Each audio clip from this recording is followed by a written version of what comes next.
ಹಾಗಾಗಿ ಇವತ್ತು ಬಹಳ ಸೂಕ್ಷ್ಮವಾಗಿ ಸನ್ನಿವೇಶವನ್ನು ನಿಭಾಯಿಸ್ತಾ ಇದ್ದಾರೆ ಪೊಲೀಸರು. ಪ್ರತಿಭಟನಾ ಸ್ಥಳದಲ್ಲಿ ಪೊಲೀಸರು ಹಾಗೆ ಕೈ ಕಾರ್ಯಕರ್ತರ ನಡುವೆ ಬಹಳ ಚಕಮಕಿಯಾಗಿದೆ. ಅದೆಲ್ಲವನ್ನ ಮೀರಿ ರಾಹುಲ್ ಗಾಂಧಿಯನ್ನ ವಶಕ್ಕೆ ಪಡೆಯಲಾಗಿದೆ. ಅಖಿಲೇಶ್ ಯಾದವ್ ಅವರನ್ನ ಕೂಡ ವಶಕ್ಕೆ ಪಡೆಯಲಾಗಿದೆ. ಪ್ರತಿಭಟನಾ ಸ್ಥಳಕ್ಕೆ ಅಖಿಲೇಶ್ ಯಾದವ್ ಕೂಡ ಆಗಮಿಸಿದ್ದರು. ಸಮಾಜವಾದಿ ಪಕ್ಷದ ಕೆಲ ಕಾರ್ಯಕರ್ತರುಗಳ ಜೊತೆಗೆ ಆಮೇಲೆ ಕೆಲ ಸಂಸದರ ಜೊತೆಗೆ ಅಖಿಲೇಶ್ ಯಾದವ್ ಅವರು ಇವತ್ತು ಪ್ರತಿಭಟನಾ ಸ್ಥಳಕ್ಕೆ ಅವರು ಕೂಡ ಬಂದಿದ್ರು. ಅವರನ್ನು ಕೂಡ ವಶಕ್ಕೆ ಪಡೆಯಲಾಗಿದೆ ಅಂತ ಹೇಳಿ ತಿಳಿದು ಬರ್ತಾ ಇದೆ. ಹೀಗೆ ಪ್ರಧಾನಿ ನಿವಾಸದ ಮುಂದೆ ನಡೀತಾ ಇದ್ದಂತ ಹೋರಾಟ ಒಂದು ಹಂತದಲ್ಲಿ ಬಹುಶಃ ಕ್ಲಿಯರ್ ಆಗ್ತಾ ಇದೆ ಅಂತೇಳಿ ತಿಳಿದು ಬರ್ತಾ ಇದೆ. ಬಟ್ ಈ ಟೈಮ್ನಲ್ಲಿ ಯಾರಿಗಾದ್ರೂ ಏನಾದ್ರು ಸಮಸ್ಯೆ ಆಗಿರೋದು, ಇನ್ನೇನೇನಾಗಿದೆಯೋ ಬಲಪ್ರಯೋಗದ ಸಂದರ್ಭದಲ್ಲಿ ಅದಿನ್ನಷ್ಟೇ ಗೊತ್ತಾಗಬೇಕಾಗಿರೋದು. ಯಾಕಂದ್ರೆ ನಾನು ಆಗ್ತಾನೆ ಹೇಳಿದಾಗೆ ನಮ್ಮ ರಾಜ್ಯದವರು ಕೂಡ ಡಿ ಕೆ ಶಿವಕುಮಾರ್ ಇದ್ರು, ವಿ ಡಿ ಸತೀಶನ್ ಇದ್ರು, ಕೇರಳ ಮುಖ್ಯಮಂತ್ರಿ ಮಲ್ಲಿಕಾರ್ಜುನ ಖರ್ಗೆ ಅವರಿದ್ರು, ಆಮೇಲೆ ಒಂದು 60-70+ ಆದಂಥ ಬಹಳಷ್ಟು ನಾಯಕರುಗಳಲ್ಲಿದ್ರು. ಸೊ ಅವರೆಲ್ಲ ಪ್ರತಿಭಟನೆಗೆ ಬಂದು ಕೂತಂತ ಸಂದರ್ಭದಲ್ಲೇ ನಾವು ಅದನ್ನೇ ಆಗಿ ಹೇಳ್ತಾ ಇದ್ವಿ ನಿಮ್ಗೆ 4:30-5 ಗಂಟೆ ಸಂದರ್ಭದಲ್ಲೆಲ್ಲ ಬಹಳ ಟಯರ್ಡ್ ಆದಂಥ ರೀತಿಯಾಗಿ ಕಂಡು ಬರ್ತಾ ಇದ್ರು, ಬಹಳ ಸುಸ್ತಾದಂಥ ರೀತಿಯಾಗಿದ್ರು ಅವರೆಲ್ಲ. ಸೊ ಅವ್ರುಗಳನ್ನೆಲ್ಲ ವಶಕ್ಕೆ ಪಡೆಯುವಂಥ ಸಂದರ್ಭದಲ್ಲಿ ಇನ್ನೇನೇನು ಸಮಸ್ಯೆ ಆಗಿದೆಯೋ ಗೊತ್ತಿಲ್ಲ. ಒಟ್ಟಿನಲ್ಲಿ ಪ್ರಿಯಾಂಕಾ ಗಾಂಧಿ ಅವರು ಅಲ್ಲಿ ನೋಡ್ತಾ ಇದೀವಿ ನಾವು, ಬಸ್ನ ಒಳಗೆ ಬರೋದಕ್ಕೆ ಬಹುಶಃ ಪ್ರತಿರೋಧವನ್ನ ವ್ಯಕ್ತಪಡಿಸ್ತಾ ಇದ್ದಾರೆ. ಅವರು ಬಸ್ನ ಡೋರ್ನ ಮುಂಭಾಗದ ಡೋರ್ನ ಹೊರಗೆ ನಿಂತು ಅಲ್ಲಿ ಬಹಳ ಪ್ರತಿರೋಧವನ್ನ ವ್ಯಕ್ತಪಡಿಸ್ತಾ ಇದ್ದಾರೆ, ನೋಡ್ತಾ ಇದೀವಿ ನಾವಿಲ್ಲಿ. ಬಟ್ ಅವರನ್ನ ಒಳಗೆ ಕಳಿಸುವಂತ ನಿಟ್ಟಿನಲ್ಲಿ ಒಂದ್ ಕಡೆ ಒಳಗಿರುವಂತ ಸಿಬ್ಬಂದಿ ಅವರನ್ನ ಎಳೆದುಕೊಳ್ಳುವಂತ ಪ್ರಯತ್ನ ಮಾಡ್ತಾ ಇದ್ದಾರೆ, ಹೊರಗಿನವರು ಅವರನ್ನ ಒಳಗೆ ದೂಡುವಂತ ಪ್ರಯತ್ನವನ್ನ ಮಾಡ್ತಾ ಇದ್ದಾರೆ. ಆದ್ರೆ ತಮ್ಮ ಎರಡೂ ಕೈಗಳನ್ನ ಅವರು ಆ ಡೋರ್ನ ಅಕ್ಕಪಕ್ಕ ಇಟ್ಕೊಂಡು ಒಳಗೆ ಹೋಗೋದಕ್ಕೆ ಪ್ರತಿರೋಧವನ್ನ ವ್ಯಕ್ತಪಡಿಸ್ತಾ ಇರುವಂತ ರೀತಿಯಾಗಿ ಕಂಡು ಬರ್ತಾ ಇದೆ, ನೋಡ್ತಾ ಇದ್ದೀರಾ ನೀವು. ಅಲ್ಲಿರುವಂಥ ಸಿಬ್ಬಂದಿಯು ಕೂಡ ಅಲ್ಲಿ ಗಾಜನ್ನು ತೆರೆದು ಅಲ್ಲಿಂದ ಹೊರಗೆ ತಲೆ ಹಾಕಿ ಅವ್ರನ್ನೆಲ್ಲ ರಿಕ್ವೆಸ್ಟ್ ಮಾಡ್ಕೊಳ್ತಾ ಇದ್ದಾರೆ, ಒಳಗೆ ಬನ್ನಿ ಮೇಡಮ್ ಅಂತ ಹೇಳ್ಕೊಂಡು. ಬಟ್ ಪ್ರಿಯಾಂಕಾ ಗಾಂಧಿ ಅವರು ಒಳಗೆ ಹೋಗೋದಕ್ಕೆ ಅವರು ಪ್ರತಿರೋಧವನ್ನು ವ್ಯಕ್ತಪಡಿಸ್ತಾರೆ. ಅವ್ರ ಪಕ್ಕದಲ್ಲಿರುವಂಥ ಮತ್ತೋರ್ವ ಮಹಿಳೆ ಕೂಡ ಭಾಳ ಪ್ರತಿರೋಧವನ್ನು ವ್ಯಕ್ತಪಡಿಸ್ತಾ ಇದ್ದಾರೆ. ನೀವು ಅಲ್ಲಿ ನೋಡ್ತಾ ಇದ್ದೀರಾ ಆ ಸನ್ನಿವೇಶವನ್ನು. ನಾನು ಆಗ್ತಾನೆ ಹೇಳಿದಾಗೆ ಭಾಳ ಬಿಗಿಯಾಗಿ ಇಲ್ಲಿ ಪೊಲೀಸರು ವರ್ತಿಸೋದಕ್ಕೂ ಕೂಡ ಇವತ್ತು ಸಾಧ್ಯ ಆಗ್ತಾ ಇಲ್ಲ. ಕಾರಣ ಅಂತಂದರೆ ನಿನ್ನೆ ನಡೆದಿರುವಂಥ ಘಟನೆಗಳು ಇನ್ನೂ ಕೂಡ ಜನರ ಮನಸ್ಸಲ್ಲಿ ಹಾಗೆ ಇದೆ. ಆ ಕಾರಣಕ್ಕಾಗಿ ಮತ್ತೊಂದು ಕಡೆ ಪ್ರಿಯಾಂಕಾ ಗಾಂಧಿ ಸೇರಿದಾಗೆ ಕೆಲ ಮಹಿಳೆಯರು ಪ್ರಮುಖವಾಗಿ ಬಸ್ನ ಒಳಗೆ ಹೋಗೋದಕ್ಕೆ ಪ್ರತಿರೋಧವನ್ನು ವ್ಯಕ್ತಪಡಿಸ್ತಾರೆ.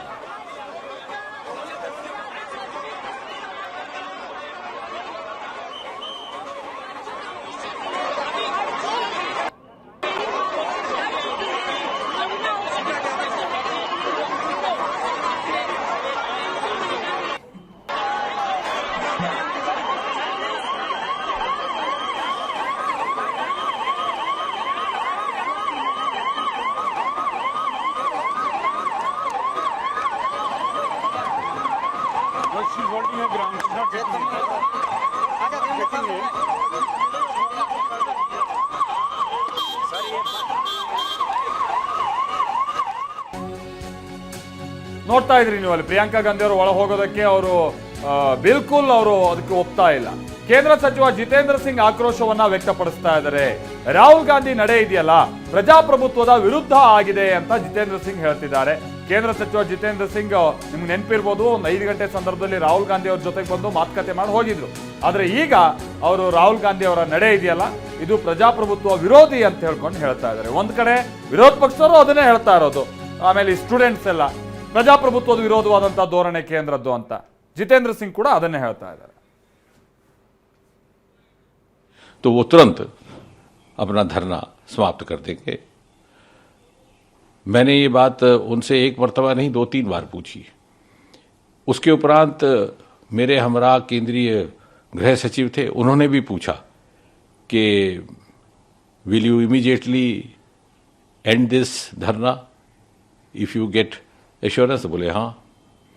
फिर हमने थोड़ी सी मुशक्कत की, एक्सरसाइज की, सरकार के शीर्ष नेतृत्व से चर्चा हुई और हमें ये कहा गया कि आप सरकार की ओर से उनको आश्वासन दीजिए कि सरकार को कोई आपत्ति नहीं है, सरकार तैयार है संसद में चर्चा करने के लिए, नीट को लेकर के भी, उसके साथ संबंधित विषयों को लेकर के भी, जो आंदोलन है उसको लेकर के भी। हमने जब ये बात वहीं पर राहुल गांधी जी के आगे दोबारा रखी तो बोले कि साहब मुझे तो शिक्षा मंत्री का इस्तीफा भी चाहिए। तो हमने कहा साहब अभी कुछ ही क्षण पहले आपसे बार बार जब पूछा गया कि आपका क्या मुतालबा है तो आपने ये कहा था कि अगर मुझे ये आश्वासन दिया जाए कि संसद में कांग्रेस पार्टी को भारत सरकार चर्चा करने देगी या करने के लिए तैयार है तो मैं तुरंत ये धरना समाप्त कर दूंगा। लेकिन अब आप अपनी बात से हट रहे हैं।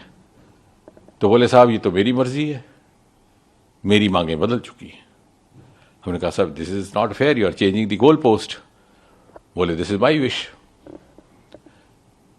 तो फिर हमने उनको विनम्रता से समझाने का प्रयास किया कि आप जैसे वरिष्ठ नेता को, जो नेता प्रतिपक्ष भी हैं, एलओपी भी हैं, ये शोभा नहीं देता कि कुछ ही क्षणों में आप अपनी बात से मुकर जाए। जब सरकार ये कह रही है कि संसद में चर्चा के लिए तैयार है, न केवल इस विषय को लेकर बल्कि इस विषय के साथ संबंधित अन्य सभी विषयों को विस्तृत चर्चा। ಇದು ಜಿತೇಂದ್ರ ಸಿಂಗ್ ಹೇಳ್ತಾ ಇರುವಂಥದ್ದು. ರಾಹುಲ್ ಗಾಂಧಿ ಅವರು ಹೇಳ್ದಂಗೆ ನಡ್ಕೊಳ್ತಾ ಇಲ್ಲ. ಮೊದಲಿಗೆ ಅವ್ರು ಹೇಳಿದ್ರು ನಾವು ಇದನ್ನ ಸಂಸತ್ನಲ್ಲಿ ಇದನ್ನು ಚರ್ಚೆ ಮಾಡೋಣ, ನೀವು ಹೇಳಿದಂಥ ಕೆಲ ಡಿಮಾಂಡ್ಸ್ಗಳಿಗೆ ಒಪ್ತೀವಿ ಅನ್ನುವಂಥದ್ದನ್ನೆಲ್ಲ ಹೇಳಿದ್ರು. ಅವಾಗ ಓಕೆ ಅಂತ ಅಂದಿದ್ರು. ಬಟ್ ಅದಾದ ನಂತರದಲ್ಲಿ ಅವರು ಅದಕ್ಕೆ ಬಿಲ್ಕುಲ್ ಆಗಲ್ಲ ಅಂತ ಅಂದ್ರು. ಹೀಗೆ ಯೂಟರ್ನ್ ನೋಡಿದ್ರು ಅಂತೆಲ್ಲ ಹೇಳ್ತಾ ಇದ್ದಾರೆ. ಮತ್ತೊಂದು ಕಡೆ ಇಲ್ಲಿ ನೋಡ್ತಾ ಇದ್ದೀರಲ್ಲ, ಪ್ರಿಯಾಂಕಾ ಗಾಂಧಿ ಅವರು ಬಸ್ ಒಳಗಡೆ ಹೋಗೋದಕ್ಕೆ ಬಿಲ್ಕುಲ್ ನಿರಾಕರಣೆ ಮಾಡ್ತಾ ಇದ್ದಂಥ ಸಂದರ್ಭ. ಯಾವ ಮಟ್ಟಿಗೆ ಅಂತ ಅಂದ್ರೆ ಆ ಡೋರ್ನ ಪಕ್ಕದಲ್ಲಿರುವಂತಹ ಗ್ಲಾಸ್ನ ಕೆಲ ಬೀಡಿಂಗ್ ಇದಾವಲ್ಲ, ಅವೇ ಕಿತ್ತು ಬರ್ತಾ ಇದಾವೆ. ಅಲ್ಲಿ ಒಳಗಡೆ ಇರುವಂತಹ ಸಿಬ್ಬಂದಿ ಎಲ್ಲ ಅಲ್ಲಿ ಬಹಳ ಜಾಮ್ ಪ್ಯಾಕ್ ಆಗಿದೆ ಬಸ್ ಒಳಗೆ ಅಂತ ಕಾಣಿಸುತ್ತೆ. ಬಟ್ ಪ್ರಿಯಾಂಕಾ ಗಾಂಧಿ ಅವರು ಒಳಗೆ ಹೋಗೋದಕ್ಕೆ ಅವರು ಫುಲ್ ನಿರಾಕರಣೆ ಅಂದ್ರೆ ಕಂಪ್ಲೀಟ್ ನಿರಾಕರಣೆಯನ್ನ ಅವರು ವ್ಯಕ್ತಪಡಿಸ್ತಾ ಇದ್ರು. ಸ್ವಲ್ಪ ನಗುಮುಖದಲ್ಲೇ ಅವ್ರು ನಾನು ಒಳಗೆ ಬರೋದಕ್ಕೆ ಇಷ್ಟ ಇಲ್ಲ ಅನ್ನುವಂಥ ರೀತಿಯಾಗಿ ಹೇಳ್ತಾ ಇದ್ರು. ನಾನು ಪ್ರತಿಭಟನೆಯನ್ನ ಮುಂದುವರಿಸ್ತೀನಿ ಅನ್ನುವಂಥ ರೀತಿಯಾಗಿ ಅವ್ರ ಧೋರಣೆ ಕಂಡು ಬರ್ತಾ ಇತ್ತು. ಅಲ್ಲಿ ಮುಂದೆ ಇರುವಂಥ ಸಿಬ್ಬಂದಿಯೂ ಕೂಡ ಬಹಳ ರಿಕ್ವೆಸ್ಟ್ ಮಾಡ್ಕೊಂತ ಇದ್ರು ಪ್ರಿಯಾಂಕಾ ಗಾಂಧಿ ಅವರನ್ನ, ದಯವಿಟ್ಟು ಒಳಗೆ ಬನ್ನಿ ಅಂತ ಹೇಳ್ಕೊಂಡು. ಬಟ್ ಪ್ರಿಯಾಂಕಾ ಗಾಂಧಿ ಅವರು ಒಪ್ಪಲಿಲ್ಲ. ಇನ್ನೂ ಕೆಲ ಮಹಿಳಾ ಕಾರ್ಯಕರ್ತೆಯರು ಅವರಿಗೆ ಸಾಥ್ ಕೊಟ್ಟರು. ಹೀಗೆ ಪ್ರಧಾನಿ ನಿವಾಸದ ಮುಂದೆ ನಡೀತಾ ಇರುವಂತಹ ಪ್ರತಿಭಟನೆ ಈ ರೀತಿಯಾದಂತಹ ದೊಡ್ಡ ಹೈಡ್ರಾಮಾಗಳಿಗೆ ಸಾಕ್ಷಿಯಾಗ್ತಾ ಇದೆ.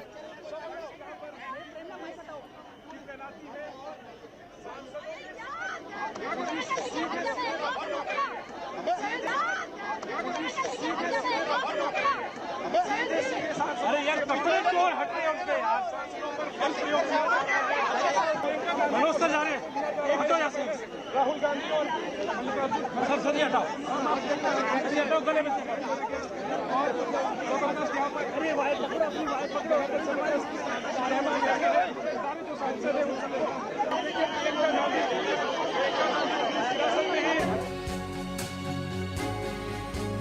ರಾಹುಲ್ ಗಾಂಧಿಯನ್ನ ವಶಕ್ಕೆ ಪಡೆಯುವಂತಹ ದೃಶ್ಯ ಸೆರೆ. ಪೊಲೀಸರು ರಾಹುಲ್ ಗಾಂಧಿಯವರನ್ನ ವಶಕ್ಕೆ ಪಡೆದಿದ್ದಾರೆ. ಪ್ರತಿಭಟನಾಕಾರರನ್ನ ಅಲ್ಲಿಂದ ಚದುರಿಸುವಂತಹ ಕೆಲಸ ಪೊಲೀಸರಿಂದ ಆಗಿದೆ. ಸಾಕಷ್ಟು ವಿರೋಧದ ನಡುವೆಯೂ ಕೂಡ ಘಟಾನುಘಟಿ ನಾಯಕರನ್ನ ಸದ್ಯ ಪೊಲೀಸರು ವಶಪಡಿಸಿಕೊಂಡಿದ್ದಾರೆ. ಲೋಕಸಭೆ ವಿಪಕ್ಷ ನಾಯಕರಾಗಿರುವಂತಹ ರಾಹುಲ್ ಗಾಂಧಿಯವರನ್ನ ವಶಕ್ಕೆ ಪಡೆಯಲಾಗಿದೆ. ಗಮನಿಸ್ತಾ ಇದ್ದೀರಿ, ರಾಹುಲ್ ಗಾಂಧಿಯವರು ಕೂಡ ಬಹಳಷ್ಟು ವಿರೋಧವನ್ನು ವ್ಯಕ್ತಪಡಿಸಿದ್ರು. ನಾನು ಬರೋದಿಲ್ಲ, ನನ್ನ ಪ್ರತಿಭಟನೆ ಮುಂದುವರಿಯುತ್ತೆ, ನಾವೇನ್ ಡಿಮಾಂಡ್ಸ್ ಅನ್ನ ಇಟ್ಟಿದ್ದೀವಿ ಅದಕ್ಕೆ ಸಕಾರಾತ್ಮಕ ಸ್ಪಂದನೆ ಸಿಗಬೇಕು. ಕಾಟಾಚಾರಕ್ಕೆ ಮೇಲ್ನೋಟಕ್ಕೆ ನೀವು ಮಾತನಾಡಿ ಸದ್ಯಕ್ಕೆ ಪರಿಸ್ಥಿತಿಯನ್ನು ತಿಳಿಗೊಳಿಸಿ ನಂತರದಲ್ಲಿ ಅದನ್ನ ಮರಿಬಾರದು. ಹಾಗಾಗಬಾರದು ಅಂದ್ರೆ ನಮ್ಮ ಪ್ರತಿಭಟನೆ ಕಠಿಣವಾಗಿರಬೇಕು, ಕ್ಲಿಷ್ಟವಾಗಿರಬೇಕು. ಅದೇ ಧಾಟಿಯಲ್ಲಿ ನಾವು ಮುಂದುವರಿತಾ ಇದ್ದೀವಿ ಅಂತ ಹೇಳಿ ಲೋಕಸಭೆ ವಿಪಕ್ಷ ನಾಯಕರಾಗಿರುವಂತಹ ರಾಹುಲ್ ಗಾಂಧಿಯವರು ಪೊಲೀಸರು ಅವರನ್ನ ವಶಕ್ಕೆ ಪಡೆಯೋದಕ್ಕೆ ಬಂದಂತಹ ಸಂದರ್ಭದಲ್ಲಿ ಮಲಗಿ ಆಕ್ರೋಶವನ್ನ ವ್ಯಕ್ತಪಡಿಸಿದಂತಹ ದೃಶ್ಯ ಇದು. ಯಾವ ರೀತಿಯಾಗಿ ವಿರೋಧಿಸುತ್ತಿದ್ದಾರೆ ಅನ್ನೋದನ್ನು ಗಮನಿಸ್ತಾ ಇದ್ದೀವಿ. ಬಹುತೇಕ ನಾಯಕರು ಪ್ರತಿಭಟನೆಯಲ್ಲಿ ಭಾಗಿಯಾದವರು ಇದೇ ತೆರನಾಗಿ ತಮ್ಮ ವಿರೋಧವನ್ನು ವ್ಯಕ್ತಪಡಿಸಿದ್ರು. ಬಸ್ ಏರೋದಕ್ಕೆ ಯಾರು ಕೂಡ ರೆಡಿ ಇರಲಿಲ್ಲ. ಇನ್ನೊಂದಷ್ಟು ಮಂದಿಯನ್ನ ಫ್ರಂಟ್ ಡೋರ್ ಮೂಲಕ ಬಸ್ನ ಹತ್ತಿಸಿದ್ರೆ ಇನ್ನೊಂದು ಮಾರ್ಗದಲ್ಲಿ ಬಸ್ನ ಓಪನ್ ಮಾಡಿ ಮೇಲ್ಗಡೆ ಏರುವಂತಹ ಕೆಲಸವನ್ನ ಕೂಡ ಮಾಡಿದ್ದಾರೆ. ಬಸ್ ಸ್ಟಾಪ್ ಮೇಲೆ ಬಂದು ಹೋರಾಟವನ್ನು ಮಾಡ್ತಿದ್ದಾರೆ.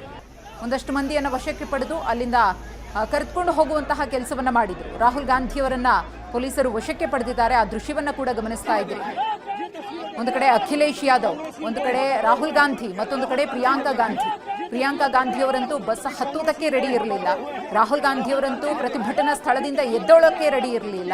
ಮತ್ತೊಂದು ಕಡೆ ಅಖಿಲೇಶ್ ಯಾದವ್ ಅವರು ಕೂಡ ಅದೇ ತೆರನಾಗಿ ನಾನು ಬರೋದಿಲ್ಲ ಅಂತ ಹೇಳಿ ಬಿಗಿಪಟ್ಟನ್ನ ಹಿಡಿದು ಕೂತಲ್ಲೇ ಕೂತಿದ್ರು.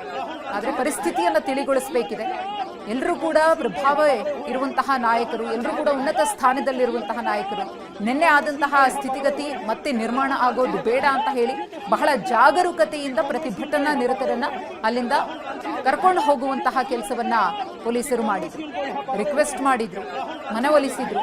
ಯಾವುದಕ್ಕೂ ಬಗ್ಗದೇ ಇದ್ದಾಗ ಕೈಕಾಲನ್ನ ಹಿಡಿದು ಬಸ್ ಒಳಗಡೆ ಕಳಿಸುವಂತಹ ಕೆಲಸವನ್ನ ಪೊಲೀಸರು ಮಾಡಿದ್ದಾರೆ.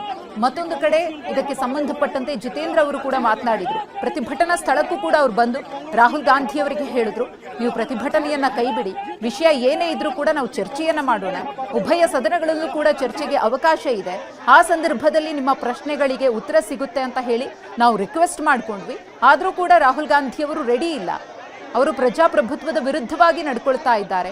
ಈ ಪ್ರತಿಭಟನೆ ಅನ್ನೋದಿದೆಯಲ್ಲ, ಇದರಿಂದ ಏನೆಲ್ಲ ಸಮಸ್ಯೆ ಆಗುತ್ತೆ ಅನ್ನೋದನ್ನ ಅವರಿಗೆ ಅರ್ಥ ಮಾಡಿಸಿದ್ರು ಕೂಡ ಅದನ್ನ ಒಪ್ಕೊಳ್ಳೋದಕ್ಕೆ ಅವ್ರು ರೆಡಿ ಇಲ್ಲ ಅಂತ ಹೇಳಿದ್ರು.